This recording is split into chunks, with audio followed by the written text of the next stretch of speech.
compartir. Me avisan, por favor, cuando ya están viendo mi pantalla. Ya estamos. Perfecto. Muy bien. Entonces vamos a arrancar con aprendizaje. Desde luego, y lo primero que siempre hacemos cuando vemos cualquier proceso o cualquier otra cosa, cualquier otro contenido, debería ser necesariamente arrancar por la definición, porque la definición es qué es lo que dice, qué es lo que algo es, y fundamentalmente luego veremos qué es lo que algo no es.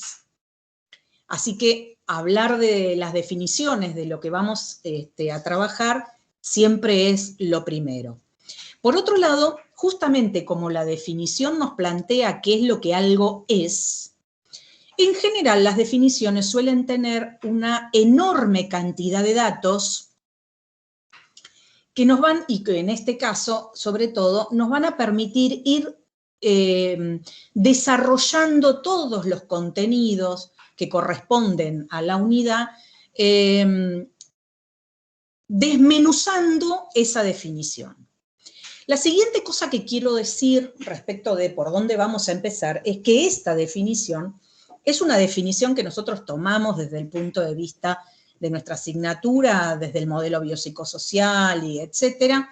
No es la única definición de aprendizaje, ¿sí? Es una definición que nosotros tomamos porque nos parece pertinente, pero también me parece que es importante que entiendan que por donde vayan van a encontrar definiciones diferentes de aprendizaje, porque es un proceso sumamente complejo que hay mucha gente a lo largo de muchos años de la ciencia que se ha dedicado a estudiarlo. Entonces, no es la única definición que van a encontrar, pero esta viene muy bien a cuento de nuestras necesidades para desarrollar desde lo psicofisiológico lo que nos importa. Entonces, tomemos la definición inicialmente. El aprendizaje, y como yo siempre digo, en psicofisio, cualquier proceso que estemos estudiando, si arrancamos con es un proceso complejo que, no nos vamos a equivocar nunca, ¿está bien?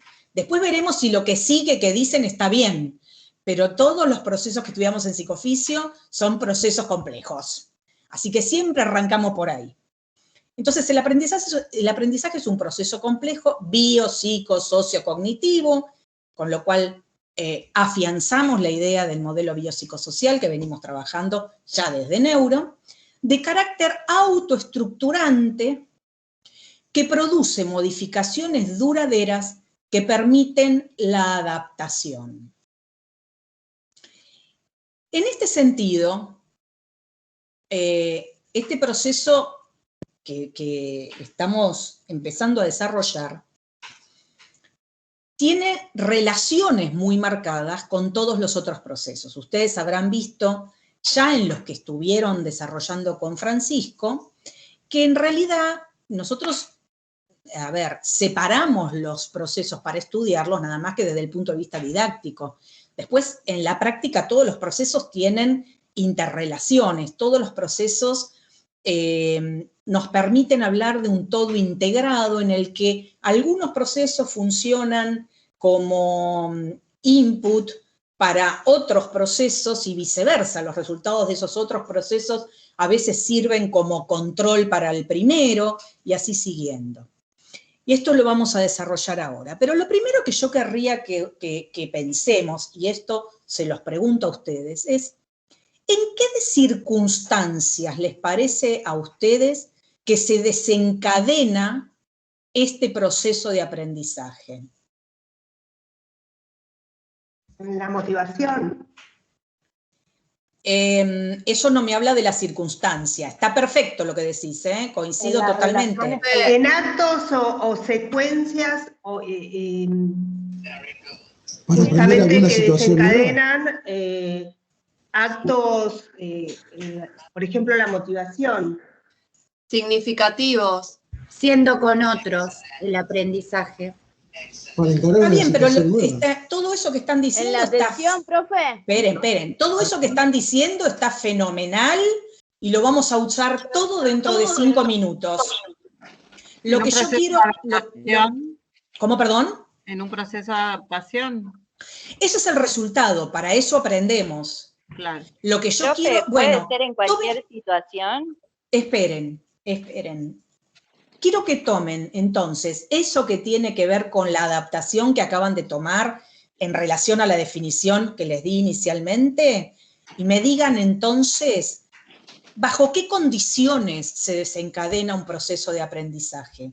Si es para adaptarme, ¿qué sería lo que hace que yo empiece a aprender, desencadene un proceso de aprendizaje? Proceso biopsico-sociocognitivo. Esas son las características que tiene, eso es descriptivo, no me dice en qué circunstancias. Sí. ¿Puede ser por alguna necesidad? Estando en conciencia. Eso desde luego, que estando en conciencia ahora vamos a relacionar. Puede ser Esperen, una esperen. Yo decía si había ante alguna necesidad. Claro. A ver, pensemos esto de la necesidad. Esperen, pensemos esto de la necesidad, porque en rigor de verdad eso tiene un todo que ver con lo que habían dicho al principio de la motivación. Es decir, en general, el proceso se desencadena, o por llamarlo de alguna manera, cada uno de los procesos de aprendizaje que se desencadenan en nosotros, se desencadenan por una situación de desequilibrio. Es decir, por una asimetría entre los recursos con los que cuento para resolver una situación y lo que la situación me demanda. Es decir, la situación me demanda algo que yo aún no estoy en condiciones de poder hacer para resolver ese desequilibrio. Ese desequilibrio... Como por una transformación de lo dado que no desaparece, pero que si no, en ese cambio se transforma y desencadena en un nuevo acto, digamos. Es que eso que vos estás planteando es lo que es el aprendizaje. El cambio duradero, ¿sí? Vuelvo a la definición, de carácter que produce modificaciones duraderas que permiten la adaptación. Justamente, ese cambio, que debe ser duradero, porque si no, no aprendí nada, es decir, si me sirve para ahora y para la vez que viene no, en realidad no aprendí, por eso hablamos de cambios duraderos. Justamente es lo que es el aprendizaje. Ahora, lo que lo desencadena es esa situación de desequilibrio que justamente requiere una adaptación. Cuando la situación me genera una situación de desequilibrio, lo que me pasa es que yo me siento fuera de adaptación y necesito hacer algo para volver a ese estado de adaptación, que es un estado de equilibrio en el que tengo una cierta, digamos, estabilidad y me siento relativamente cómodo. Por supuesto que esto es in eternum, porque el mundo permanentemente nos está ofreciendo situaciones de desequilibrio, ¿sí? Algunas muy importantes, algunas muy pequeñas, pero todos son situaciones de desequilibrio que hacen que nosotros tengamos que hacer algo para restablecer ese equilibrio. Y en ese sentido esto tiene bastante que ver con la motivación, porque si bien todavía no vieron motivación, esto es estar motivado.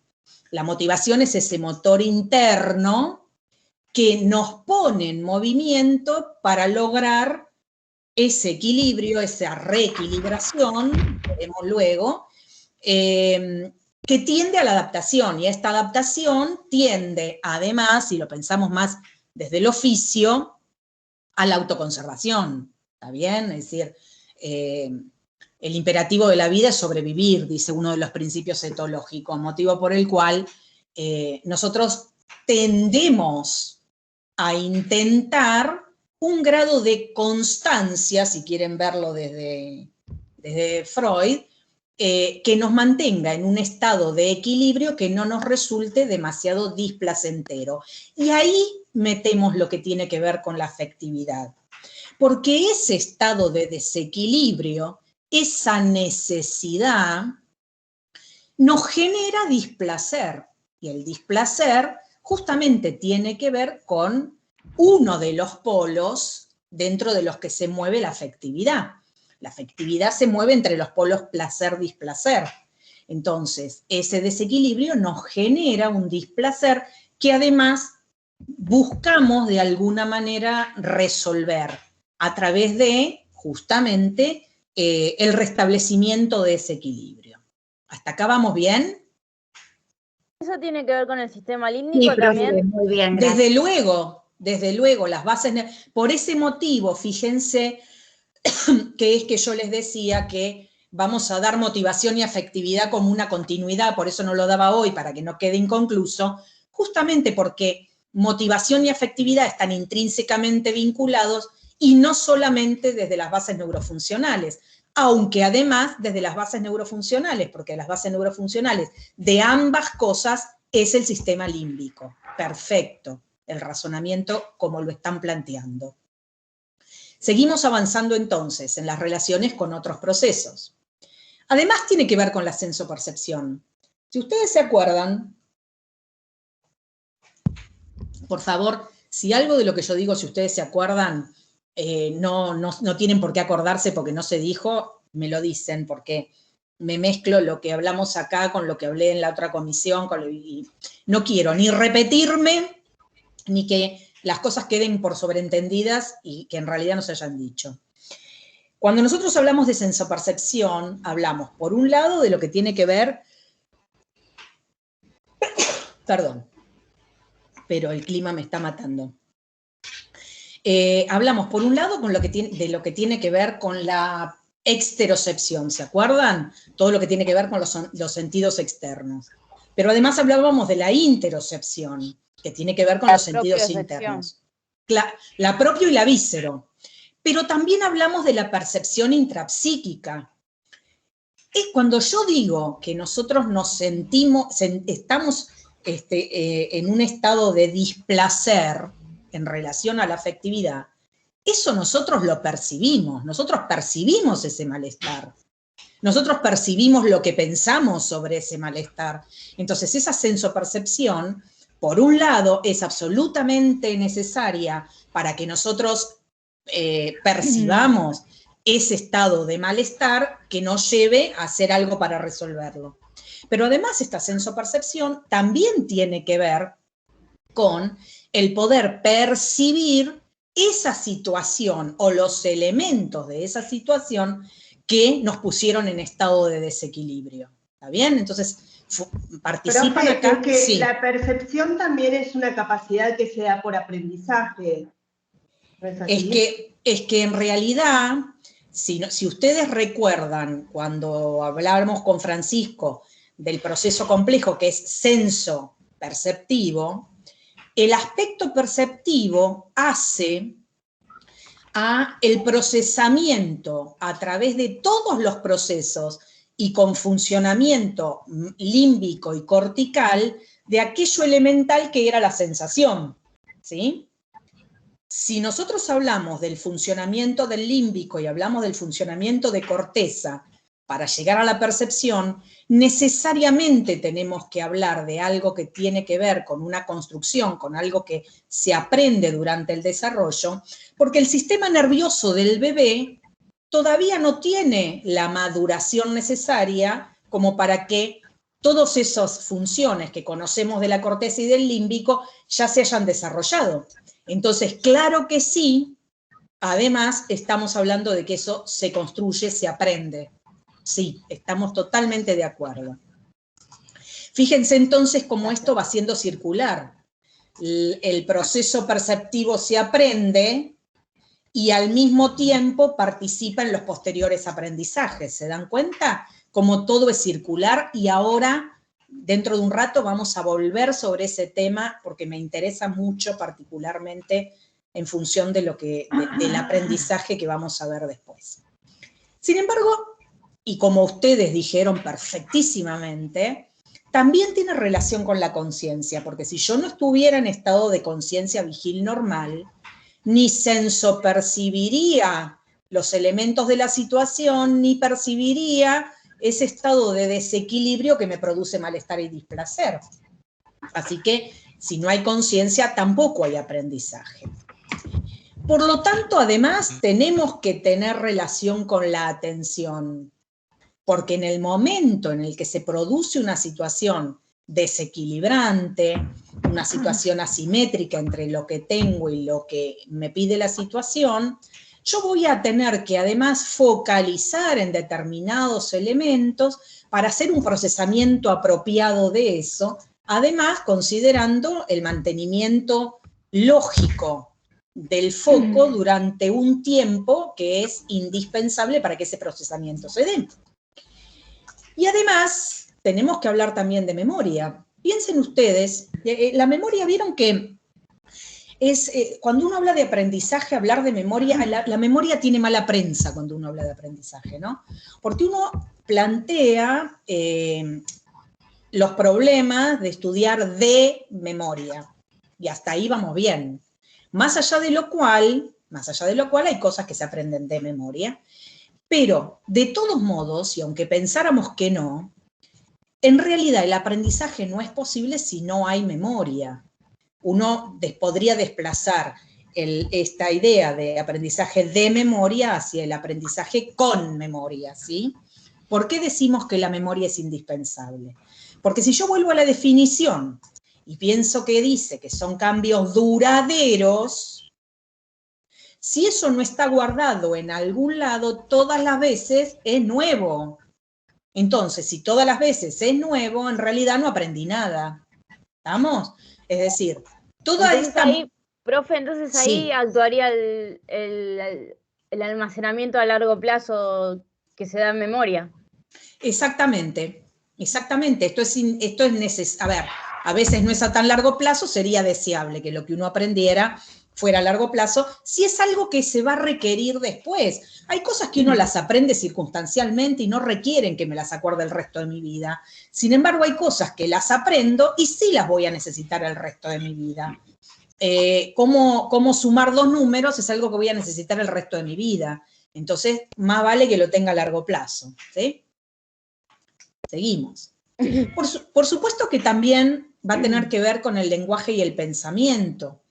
Básicamente porque nosotros somos seres sociales y tanto el lenguaje como el pensamiento son procesos también complejos que vamos a estudiar luego que nos permiten la comunicación con los otros, porque, y como ya repetiremos luego, el ser humano siempre aprende con otros.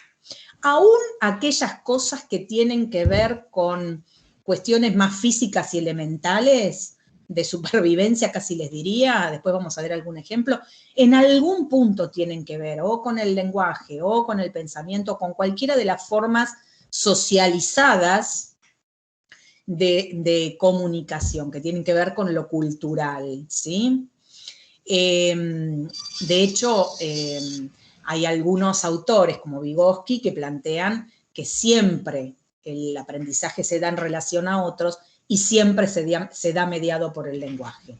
Más allá de lo cual, después haremos algunas aclaraciones respecto de esto en el aprendizaje escolar.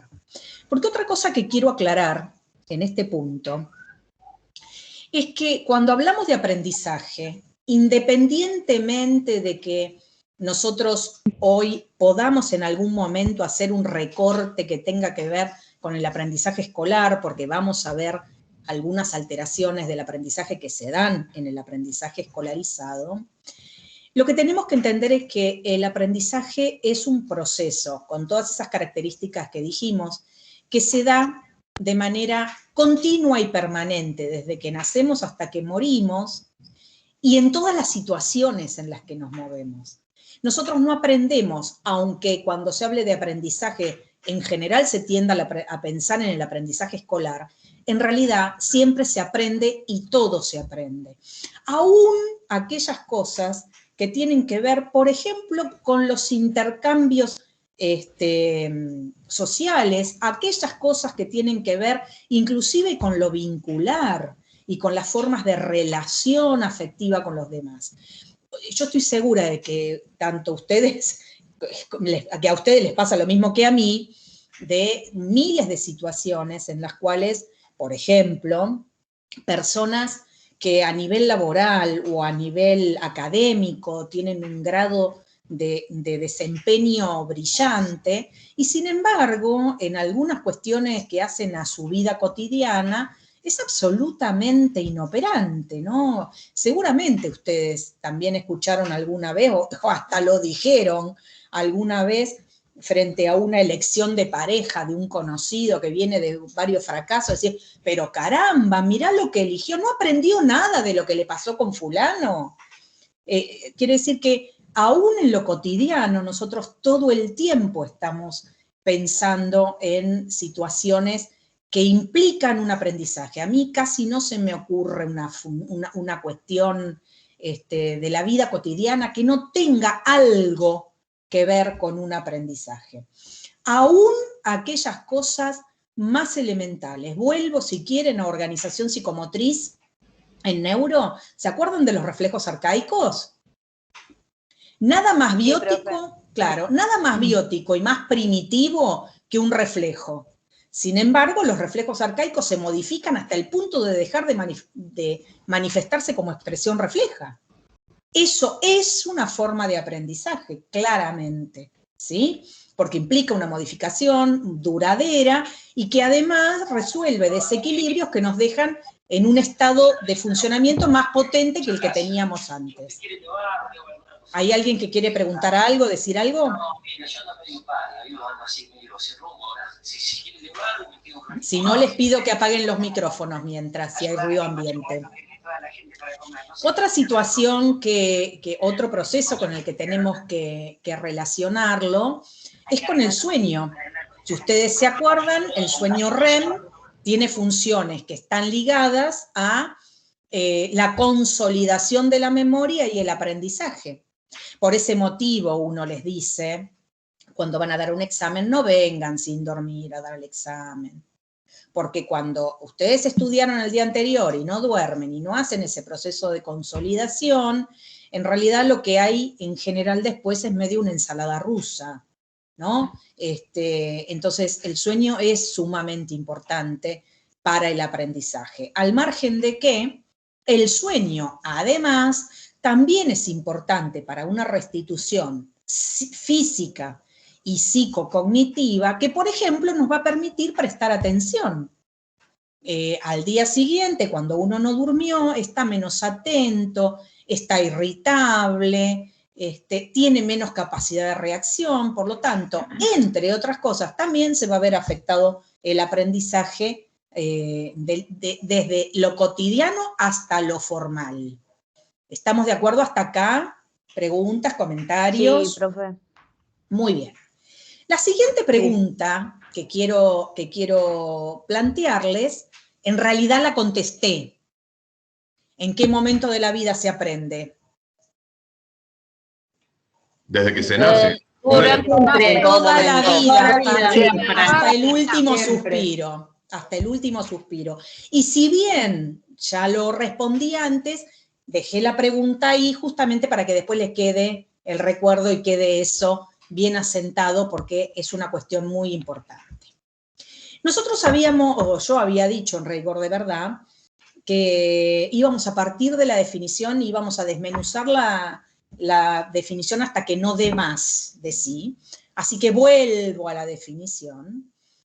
Y vamos a desmenuzar, ya hablamos de por qué hablamos de proceso complejo, ¿no? Fíjense todo lo que venimos diciendo, así que no complejo, complejísimo. Piensen que yo les voy a dar una clase a ustedes y yo estudié 5 años para hablar de esto, así que más que recontra complejo. Y vamos a seguir desmenuzando, hablando de lo biopsicosociocognitivo. Por lo tanto, vamos a pasar un cachitín por este proceso de adaptación, porque ya hablamos de él hace un ratito, cuando decíamos que lo que desencadena el proceso es una situación desequilibrante, ¿está bien? En este sentido, el proceso de adaptación, ya habíamos hablado del desequilibrio y la reequilibración, me lleva necesariamente a plantear la relación que esto tiene con otro proceso, que es el proceso de la inteligencia, y nosotros, solo a los efectos de cumplir con el recorrido que nos permite hacerlo de una manera más o menos redondita, dentro de lo que abarca una clase, vamos a recorrerlo un poco desde Piaget. Si bien ya nombré algún otro como Vygotsky, vamos a tomarlo desde Piaget porque en realidad hay algunas cuestiones que plantea Piaget desde el punto de vista de la inteligencia y desde el punto de vista del aprendizaje que no son muy útiles para explicar algunos fenómenos y también algunas manifestaciones patológicas luego. Yo quiero aclarar ahora que de aquí a dentro de un rato, todo lo que vamos a estar diciendo tiene que ver con lo, entre comillas, digamos, normal. A lo patológico vamos a llegar después, ¿está bien? Por ahora me voy a centrar en lo que tiene que ver con lo normal, con lo esperable. Piaget hace un planteo de la inteligencia interesante. No es el único, insisto que es el recorte que hago yo hoy y aquí, ¿está? Pero ¿por qué lo hago? Justamente por esto que planteábamos hace un rato, que planteaba alguna de ustedes, cuando decía, bueno, pero lo sensoperceptivo también se aprende. Justamente, salvo los reflejos, y salvo los arcaicos que también después se aprenden, todo tiene un proceso de aprendizaje intrínseco.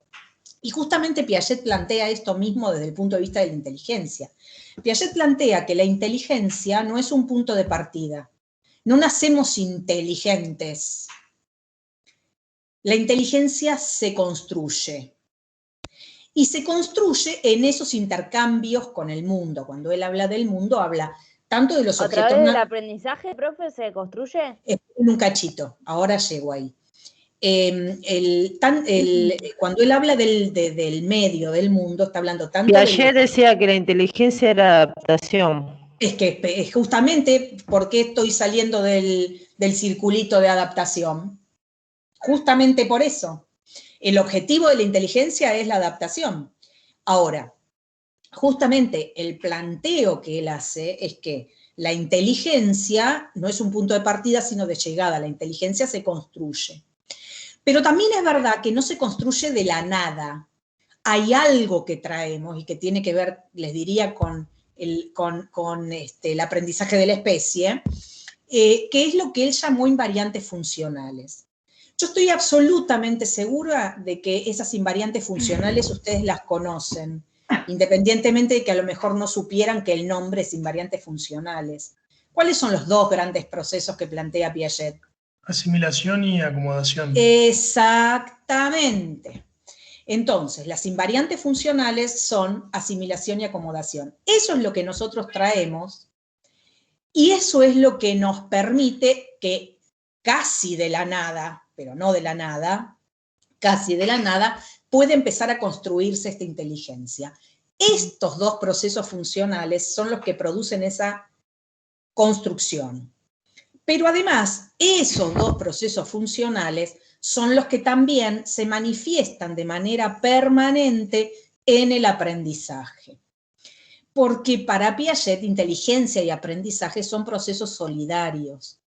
Para él la inteligencia tiene que ver básicamente con las estructuras de pensamiento que se van construyendo y el aprendizaje tiene que ver con los modos en los que eso se construye y los modos en los que luego esas estructuras se llenan de contenidos específicos, ¿sí? Que es todo lo que aprendemos.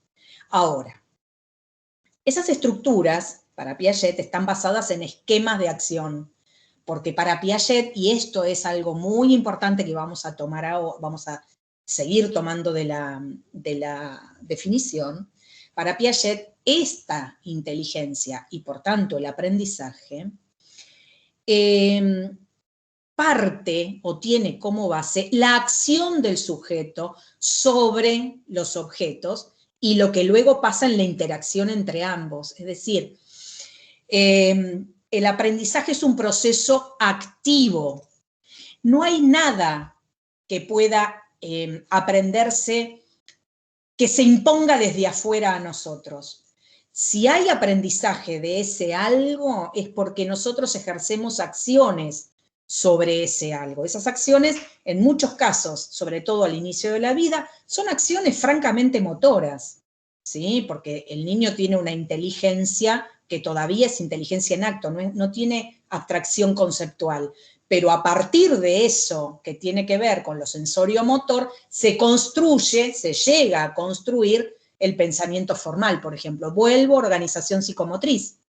¿Qué era la organización psicomotriz? Es ese camino de desarrollo que nos llevaba de funciones sensoriales y motoras elementales representadas por los reflejos hacia la corticalización en términos de desarrollo de procesos corticales como náuseas, praxias, justamente lenguaje, memoria, pensamiento, etcétera, etcétera. Veamos ahora, hasta acá, ¿se entiende lo que digo? ¿Soy clara o me paran y me preguntan? ¿Sí? No, Sí, está bien, está bien. Sí, sí se entiende. Bien. Sigo entonces. Analicemos brevemente, porque lo vamos a seguir viendo, qué pasa con la asimilación y qué pasa con la acomodación. La primera cuestión que tenemos que pensar, y como ya dijimos, es qué es cada cosa, porque si no, no nos entendemos. Profe, generalmente actúan los dos juntos, ¿no? Esperen, ahí llegamos, ahí llegamos. La asimilación es la aplicación de mis esquemas a los objetos. Por lo tanto, hay un primer momento en el que el objeto es modificado por mi esquema. Pensemos el término asimilación tal y como lo pensaba Piaget. Primera cuestión. Recordemos que Piaget, antes de ser epistemólogo, era biólogo, ¿sí? Un pequeño geniecillo que a los 14 años ya había escrito una tesis sobre los hábitos migratorios del gorrión albino en los Alpes suizos. Como biólogo, él entendía esta asimilación justamente como la aplicación de nuestros modos funcionales a los objetos y cómo esos modos funcionales modifican el objeto. El ejemplo, pensemos en comemos una manzana. La manzana es la manzana, pero la realidad es que cuando yo la empiezo a masticar y la paso por la saliva, que tiene enzimas, ustedes saben, y después la paso por los jugos gástricos, y después la paso por los movimientos peristálticos y antiperistálticos del intestino, y después hago el proceso de absorción, lo que yo hice en realidad es degradar la manzana a todos sus componentes químicos, por lo tanto la transformé, y luego me quedo solo con los que a mí me sirven, el resto se desechan. Por eso la asimilación implica siempre una transformación del objeto sobre el cual los aplico. Muy bien. ¿Cuál es la situación? De hecho, usamos el término. Uno asimila nutrientes. ¿Está bien? Ahora, la situación es que una vez que yo asimilé esos nutrientes no están ahí de adorno en nuestro organismo, sino que sirven para que mi organismo genere, por ejemplo, proteínas, grasas, etcétera, etcétera, para su propia reconstrucción, crecimiento, etcétera. Quiere decir que a ese primer proceso de modificación del objeto a través de la aplicación de nuestros esquemas, sigue un proceso de modificación de nosotros mismos a partir de lo que sacamos del objeto. Ese es el proceso que Piaget podría llamar, si hiciéramos el paralelo con la inteligencia, acomodación. Entonces, en la asimilación aplico mis esquemas al objeto transformándolo, y en la acomodación utilizo las características del objeto para transformarme yo. ¿Cuándo pasa esto? Esto pasa cuando se produce ese desequilibrio del que hablábamos. Porque si yo aplico mi esquema a un objeto para el que mi esquema se ajusta divino, no pasa nada. O sea, agarro el objeto, lo asimilo, se terminó lo que se daba, porque en realidad tampoco aprendo nada, porque no saco nada nuevo de la situación para llevarlo al aprendizaje, no saco nada nuevo del objeto. Pero lo que sucede cuando cuando se genera esa situación de desequilibrio que desencadena un aprendizaje, es que el objeto se me resiste. Es decir, el objeto tiene características que no son 100% asimilables por nuestro esquema. Aún así le aplico el esquema porque es lo único que tengo. ¿Está bien? Pero el punto está en que como el objeto se me resiste, si todo funciona bien, aparece la contrapartida de la asimilación y yo me acomodo. Es decir, modifico el esquema. Lo que Piaget dice es que, insisto en esto, dentro de lo normal, dentro de lo esperable, este proceso de asimilación y acomodación que lleva a esa reequilibración, por supuesto siempre momentánea, hasta que aparezca otra situación desequilibrante, ese proceso siempre es optimizador. Hablo de lo normal. ¿Qué quiere decir que sea optimizador? Quiere decir, básicamente, que yo quedo con más potencia que la que tenía antes para abordar un objeto más complejo que el que era capaz de abordar el esquema anterior. ¿Hasta acá vamos bien? Sí, profe, vamos bien. Buenísimo. Sí, profe. Les recuerdo que estoy hablando de lo normal. También puede pasar lo contrario. Es decir, también puede pasar que yo termine aprendiendo cosas que no me dejan en mejor situación. En ese sentido, uno puede pensar muchas situaciones de la vida, ¿no? Muchas de las cuales vamos a resolver en terapia, justamente. Es decir, he aprendido modos de comportamiento, modos de relaciones que no me son operativos, que me producen malestar, y sí, pero es el que aprendí, motivo por el cual también hay todo un proceso de modificación ahí que habría que llevar a cabo. Ahora vamos a retomar esto con un ejemplo posterior cuando avancemos en seguir desmenuzando esta definición. Si todo funciona como esperábamos, yo les decía, esta asimilación y esta acomodación funcionan en equilibrio, aunque en algunos momentos determinados puede haber un predominio relativo de uno de los dos en determinadas circunstancias y dentro de la normalidad. Para darles un ejemplo, si yo tengo un niño que está haciendo juego simbólico, por ejemplo, y me sirve en un cartoncito unas fichas de dominó y me dice, toma, come una masita, obviamente está aplicando su esquema al objeto, está transformando las fichitas de dominó en masitas, la tablita en bandejita, por lo tanto, hay predominio de asimilación. Eso no significa que no haya acomodación en absoluto. El predominio de la asimilación es relativo. Es decir, cuando yo le agarro la masita y le digo, come una vos también, y él agarra la fichita de dominó, la masita, y hace como que come, también hay un elemento de acomodación, porque en realidad se está acomodando al objeto real, es decir, no se la come. ¿Se entiende lo que digo? Sin embargo, hay predominio relativo de la asimilación. Y es una situación normal. porque el niño entra y sale de ahí, ¿está bien?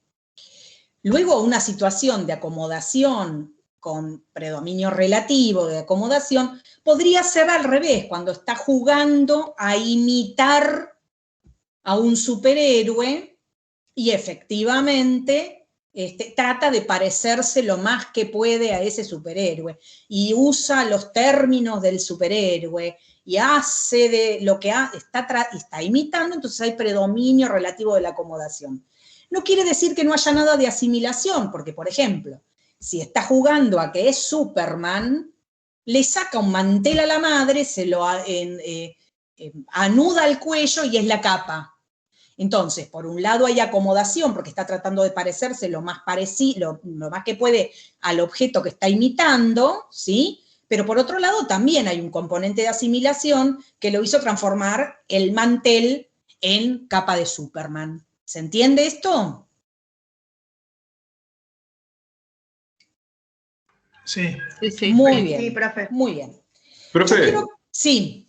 eso querría, más o menos, si bien voy entendiendo, eso quiere decir que si hay mucha asimilación pero no hay acomodación, sería como los chiquitos estos, también siguiendo el ejemplo de Superman, que de hecho se ponían la capita pero que se tiraban de la ventana, ¿en serio? Por ejemplo, bueno, después vamos a llegar a tu ejemplo y lo vamos a tomar cuando veamos cómo se puede patologizar esto. Cómo se ve patológicamente, porque yo les estoy diciendo que lo normal es que haya de uno o de otro en un sano equilibrio, salvo en ciertas situaciones en las que el predominio es relativo. Pero cuando el predominio no es relativo, sino es absoluto, estamos frente a patología, y vamos a hablar luego de hiperasimilación e hiperacomodación. Y vamos a ver en qué cuadros clínicos predomina esta situación. ¿Sí? ¿Estamos de acuerdo? Ahora bien, sí. Pregunta, ¿se tienen que dar las dos juntas? ¿Se tienen que dar las dos? ¿Se puede dar una sola? No, lo que estoy diciendo es que para que haya aprendizaje tienen que darse las dos en un equilibrio relativo dependiendo de la situación, pero tienen que darse las dos. Ok. Sí. Hablo para que se dé normalmente el aprendizaje, ¿está bien? Ahora, y después vamos a ver los ejemplos en los que no pasa. Quiero hacer una aclaración al respecto, porque parecería que cuando se habla de lo que dice Piaget y del desarrollo de la inteligencia y de asimilación y acomodación, y encima les doy el ejemplo del nene, parece que esto funcionara solamente en el aprendizaje de los chicos, y la verdad que la asimilación y la acomodación son los modos en los que nosotros actuamos de manera permanente. Lo que sí es cierto es que no lo tenemos objetivado, es decir, no nos damos cuenta que está pasando. Pero cuando frente a una situación desconocida, nosotros generamos una hipótesis del escenario, lo que estamos haciendo es asimilar. Cuando yo les digo a ustedes, les dije una diapositiva atrás, ¿cuándo se desencadena el aprendizaje? Y ustedes empezaron a tirar cosas. Lo que ustedes empezaron a tirar tiene que ver con las ideas previas que ustedes tienen respecto de eso. Probablemente algunas de esas fueran ciertas, probablemente algunas de esas no tanto, pero la mayoría de esas no respondía a la pregunta. Eso quiere decir que estaba habiendo un proceso de asimilación que estaba de alguna manera intentando forzar la pregunta. ¿Se entiende lo que digo? Y en ese sentido la estaba modificando. Yo pensaba en un ejemplo con, no sé, vamos a un museo y de repente hay un artista muy loco que hace cosas con manchas y de repente nosotros empezamos a ver, uy, es rojo, debe estar hablando, no sé, de la muerte, tiene una mancha que parece tal cosa. Estamos asimilando conforme las imágenes que tenemos previa en nuestra cabeza. Absolutamente, totalmente, claro que sí, claro. ¿Qué es lo que pase después con eso? Depende de cómo sigue la escena, digamos. Si vos te quedás con eso porque se quedó la situación, bueno, es lo que pensás, pero si, por ejemplo, el autor, estamos en una galería de arte, y el autor está presente y te dice, no, mirá, pero lo que yo quise expresar es tal cosa, uno puede entrar en un diálogo con él en el que pueda modificar algunas de las ideas que tenía respecto de lo que habría querido decir cuando pintó lo que pintó, por ejemplo. ¿Está bien? Ahora, vuelvo a nuestro ejemplo, para tomarnos nuestro ejemplo de lo que nos pasó a nosotros acá. Yo era el objeto que les produjo un desequilibrio. Les hice una pregunta y tenían que ver cómo se arreglaban para responderla. ¿Está bien? ¿Cómo hicieron? ¿Cuál fue el primer intento? Aplicaron todos los esquemas que ustedes tienen aprendidos respecto de esta situación. ¿Está bien? Pero yo funcioné como buen objeto, ¿y qué hice? Les opuse resistencia. A todo lo que ustedes me decían, yo les decía sí, pero. Me decían otra cosa, bueno, eso tiene que ver, pero. Entonces, de a poco fuimos construyendo algo que no tenía nada que ver con lo que ustedes decían, pero que estaba cualitativamente diferenciado de lo que ustedes decían. Seguramente, o por qué sé yo, al menos espero, sería mi deseo, ustedes ahora tienen otro concepto del aprendizaje, de la definición, de cuándo se desencadena, de cuándo se aprende. Entonces, en ese juego de asimilación, de ponerlo de ustedes, pero a partir de lo que la situación les propone, modificarlo de ustedes, están aprendiendo. ¿Se entiende? Cómo esto es aplicable a cualquier situación, absolutamente a cualquier situación. Hablo de lo normal. Claro, porque es un proceso continuo, ¿no, profesora? Exactamente. Seres exactamente. biopsicosociales estamos en constante adaptación. Entonces... Exactamente. Así mismo. Esto no termina nunca. Si quieren pensarlo desde Freud, este principio de constancia es un trabajo de todo, de minuto a minuto y de toda la vida, ¿sí? ¿Por qué? Y porque todo el tiempo la cosa se nos está desequilibrando y se nos está poniendo en jaque ese equilibrio tan delicado que estamos intentando mantener para mantenernos medianamente en nuestra zona de confort.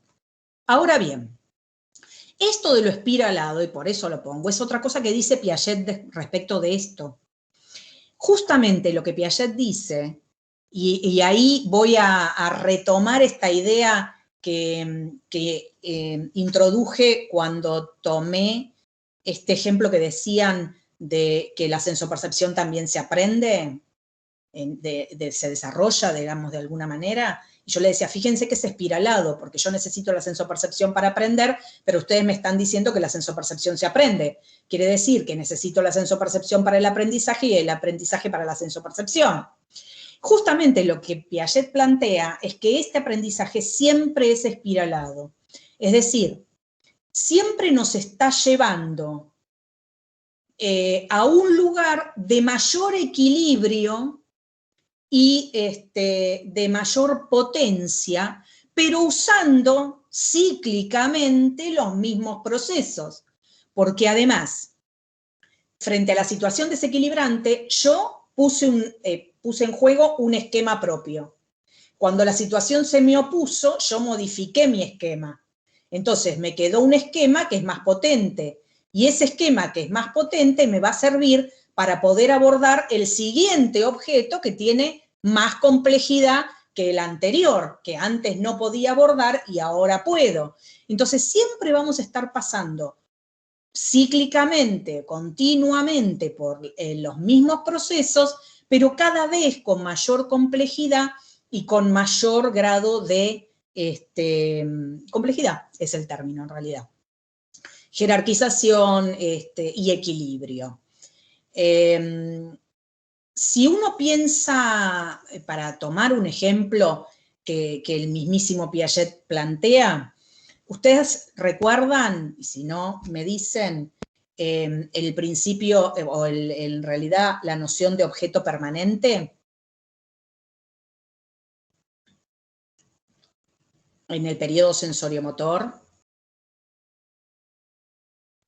¿Saben lo que es o no? A lo mejor no es la de objeto permanente, vamos a otro ejemplo. La conservación de sustancia. ¿Escucharon hablar de la conservación? Puede ser, profe, no sé, capaz que digo cualquier cosa. No importa, dale. Yo tengo, por ejemplo, una sustancia en un vaso y después tengo 3 vasos y yo vuelco la misma, o sea, esa misma sustancia la desparramo los 3 vasos y es entender que no se modificó la sustancia. Exactamente eso. Solo que la conservación de volumen es bastante posterior en el desarrollo. Lo que primero se desarrolla es la sustancia propiamente dicha en cuanto a sólidos. Por ejemplo, con una masa. Exacto. Si yo agarro un nene de 4 años, le doy una bolita de plastilina y me queda La una bolita reversibilidad. bueno, se logra la reversibilidad cuando se logra la conservación. Pero, a ver, que para los que no lo saben lo explico. Yo le doy la bolita y me quedo con una bolita. Le pregunto, ¿tenemos lo mismo? Sí, tenemos lo mismo. Yo agarro mi bolita y la amaso y la transformo en un chorizo. Y le digo, ¿tenemos lo mismo? Y sistemáticamente el nene de 4 años me dice, no, yo tengo más porque es más gorda. O al revés, no, vos tenés más porque es más larga. ¿Está bien? Para el niño, que todavía no tiene desarrollada la lógica, solo cuenta eso perceptivo, o es más gordo o es más largo, entonces es como si no hubiera habido una conservación de la sustancia. No puede comprender que si no puse nada y no saqué nada, hay lo mismo. ¿Se entiende? Esto es muy elemental. Y esto me pasa con un chico chiquito. Ahora, pensemos en un adolescente en 3er año del secundario.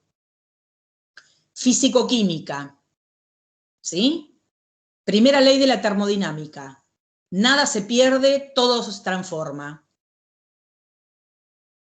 Es exactamente el mismo concepto, solo que en lugar de estar asociado a un objeto concreto con el que yo puedo operar y manipular, está asociado a un concepto absolutamente formal y abstracto.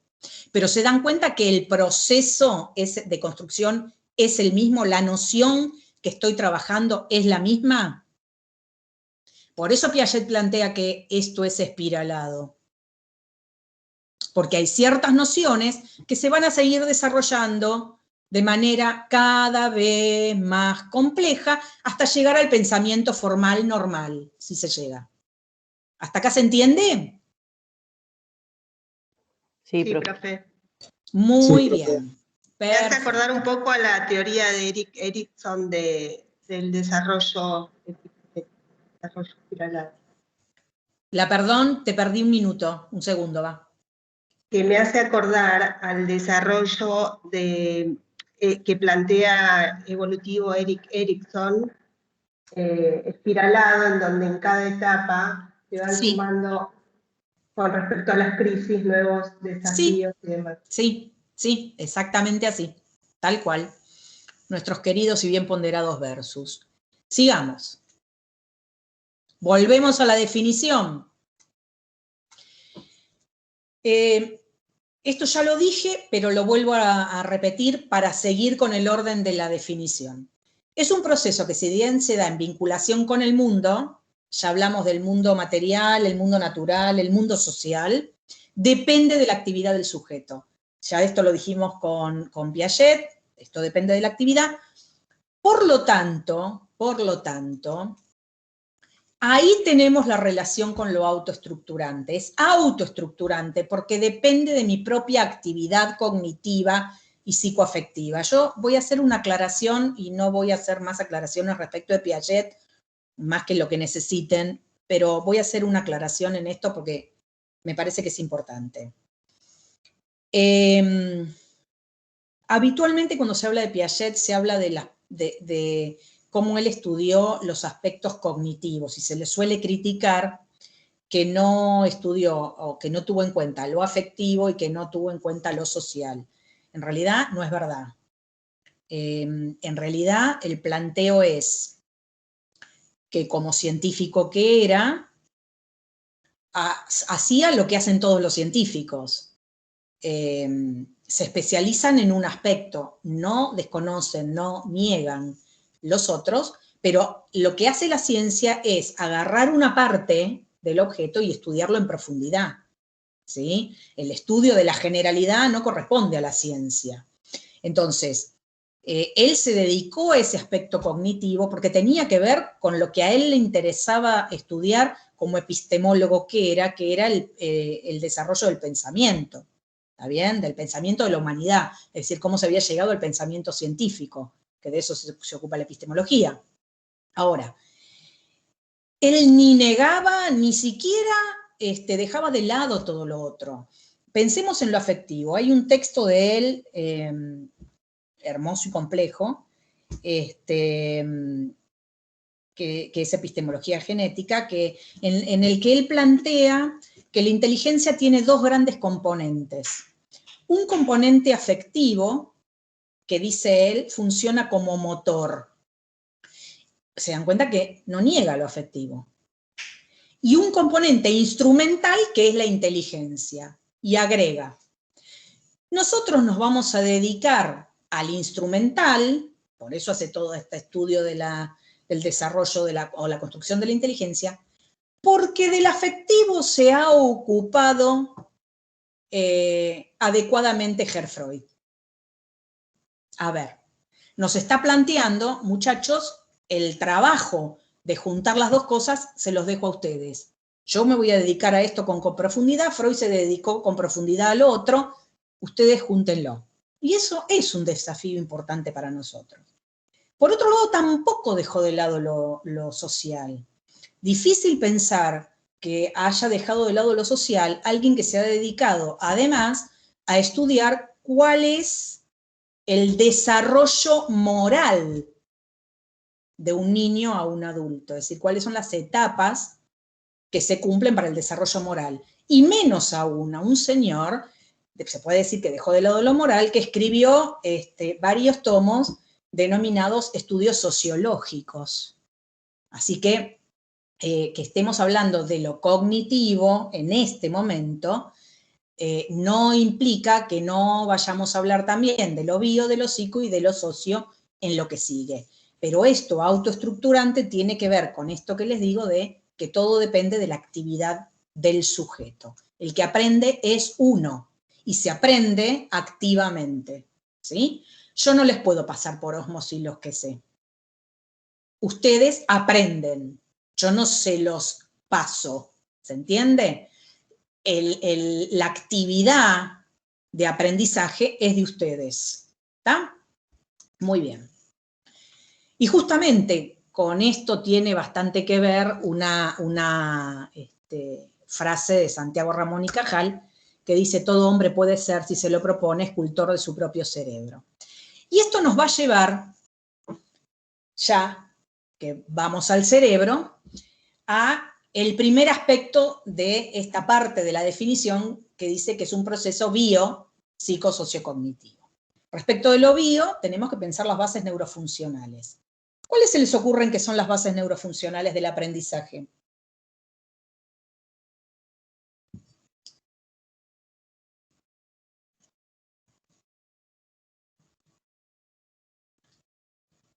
Ah, ya, no se les ocurren. El cerebro. Bueno, sí. Función ejecutiva tiene que ser uno. ¿Cómo, perdón? Función Los procesos ejecutiva. sensoriales. Claro, el área prefrontal. La formación de la memoria. Esperen un cachito, vamos a aclarar los términos. Si yo estoy hablando de bases neurofuncionales, no estoy hablando de función ejecutiva, memoria, esos son los procesos. Las bases neurofuncionales son las formaciones nerviosas que participan en eso. ¿Aclarado esto? ¿Área 39 y 40? Bueno, aclarado esto, todo lo que están diciendo está bien. Si nosotros decimos que para aprender necesitamos sensopercepción, motivación, afectividad, memoria, lenguaje, motricidad, sueño, bla, bla, bla, bla, bla, en realidad necesitamos las bases neurofuncionales de todo. ¿Se dan cuenta? Sin embargo, yo los invito a que piensen un cachito más en profundidad y piensen a qué cosa que ya estudiamos en neuro podemos estar refiriéndonos cuando hablamos de modificaciones duraderas que permiten la adaptación. Desde lo neuro lo digo, ¿eh?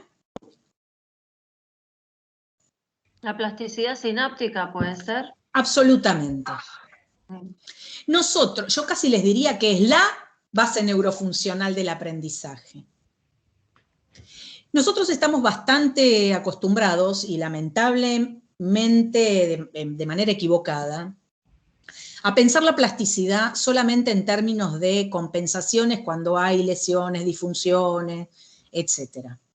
Pero la realidad es que la plasticidad también tiene funciones en lo normal ligado justamente al aprendizaje. Cuando una situación me produce un desequilibrio que me genera una situación desadaptativa y yo necesito restablecer ese equilibrio, las modificaciones duraderas se dan por plasticidad.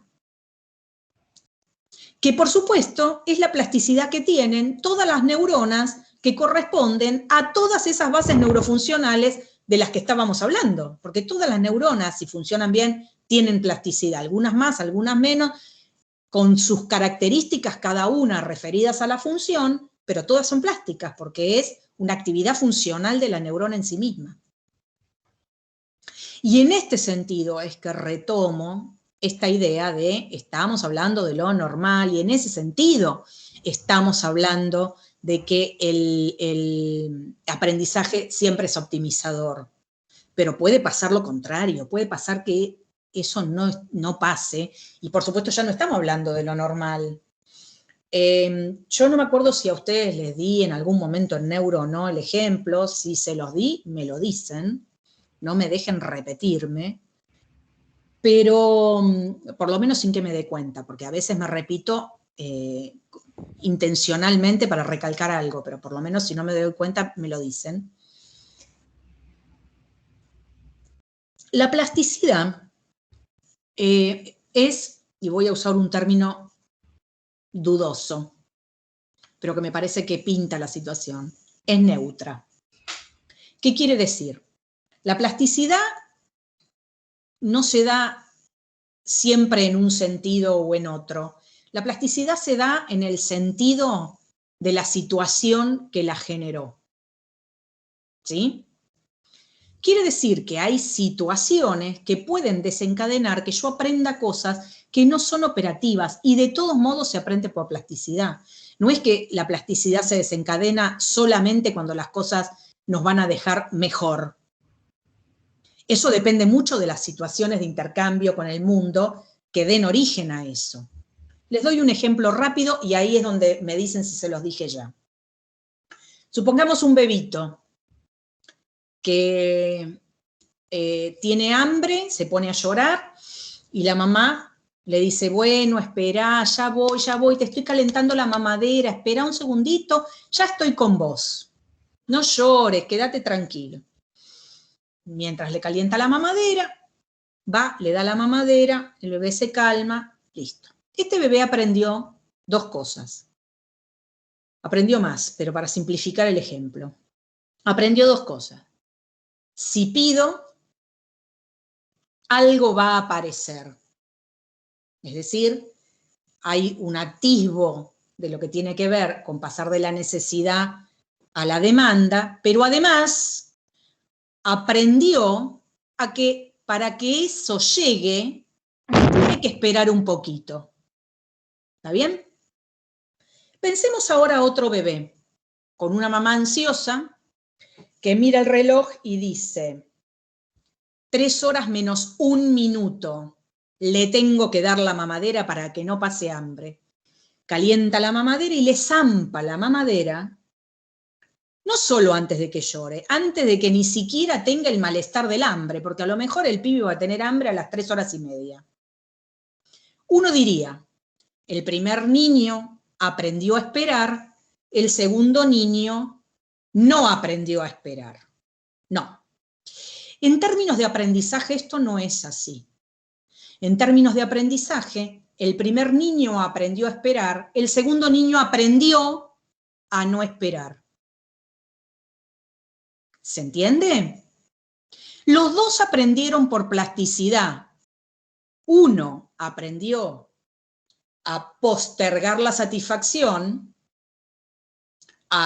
aprendió a manejar la frustración, y el otro aprendió a que las cosas aparecen mágicamente y aún antes de que las pida, no las tengo ni que pedir, por lo tanto, probablemente después sea un déspota que revolee cosas si uno no le adivina qué es lo que quiere.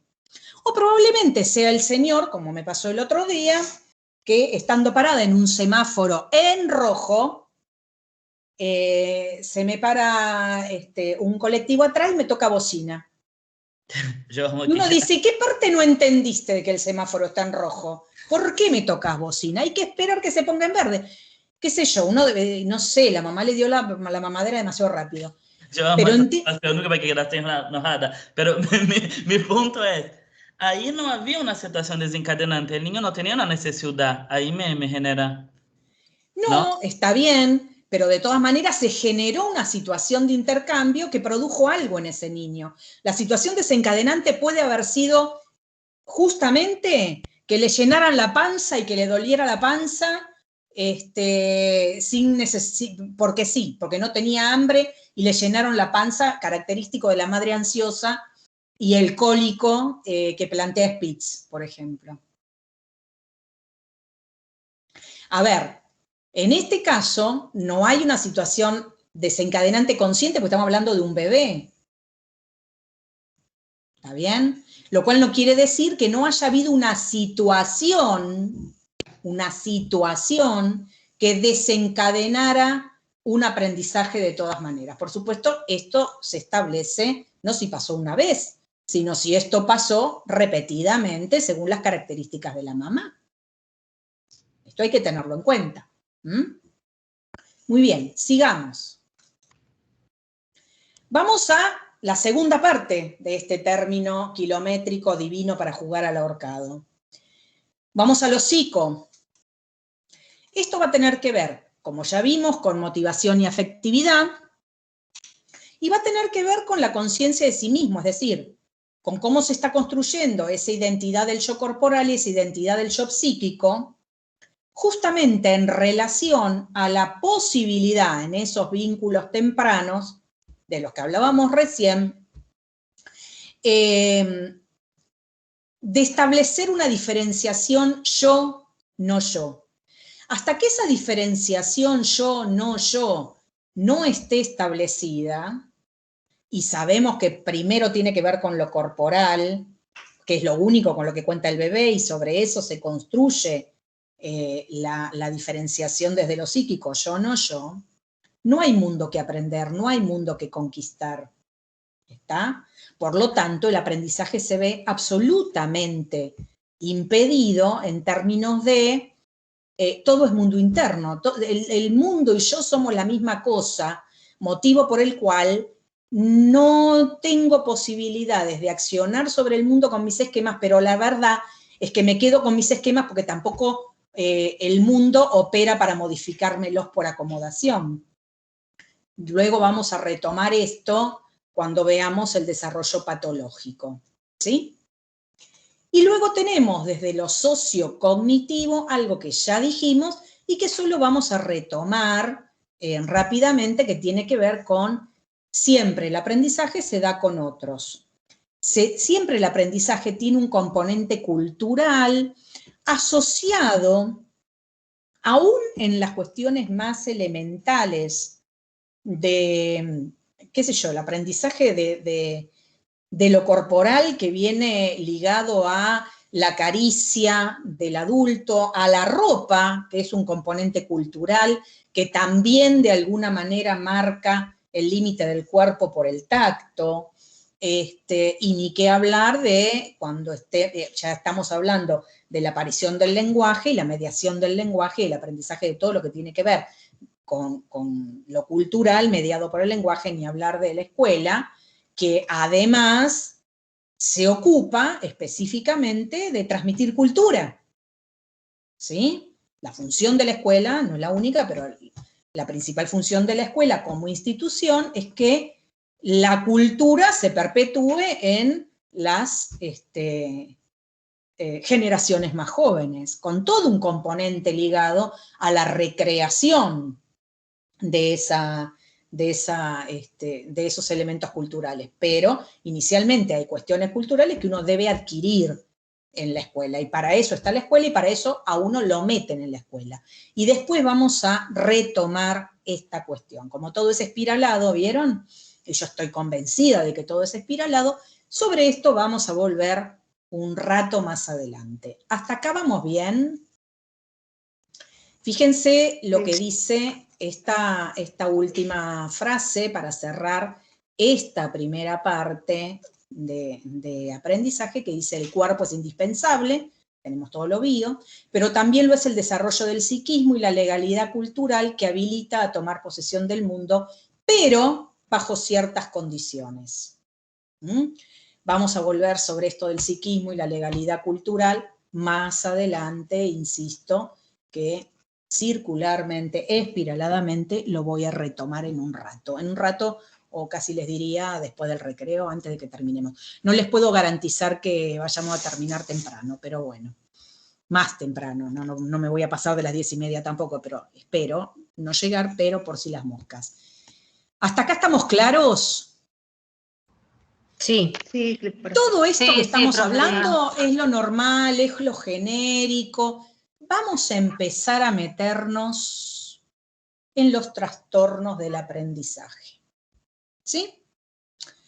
Para eso volvemos a tomar la definición y vamos a plantearnos justamente esto de lo biopsicosociocognitivo en relación al modelo biopsicosocial y la clasificación que vamos a hacer nosotros para organizarnos. Voy a volver a hacer una aclaración aquí. Que yo vaya a decir que hay trastornos de origen biótico, trastornos de origen psíquico y trastornos de origen social, no implica que yo no tenga compromiso de los tres aspectos. Estamos hablando del origen del problema y de lo que predominantemente vamos a encontrar a la vista, pero nunca vamos a poder perder de vista que tenemos que analizar todos los componentes en todos los casos. Esto me parece que es importante que lo recalquemos. Son las 8 y yo iría ya a meterme, iría a meterme ya en las alteraciones, en las clasificaciones y qué sé yo. Entonces, lo que les propongo es que hagamos un pequeño corte aquí y retomemos en unos 20 minutos, ¿les va? Ok, profe. Sí, perfecto. Sí, profe. Bárbaro. Sí, profe. Detengo la grabación.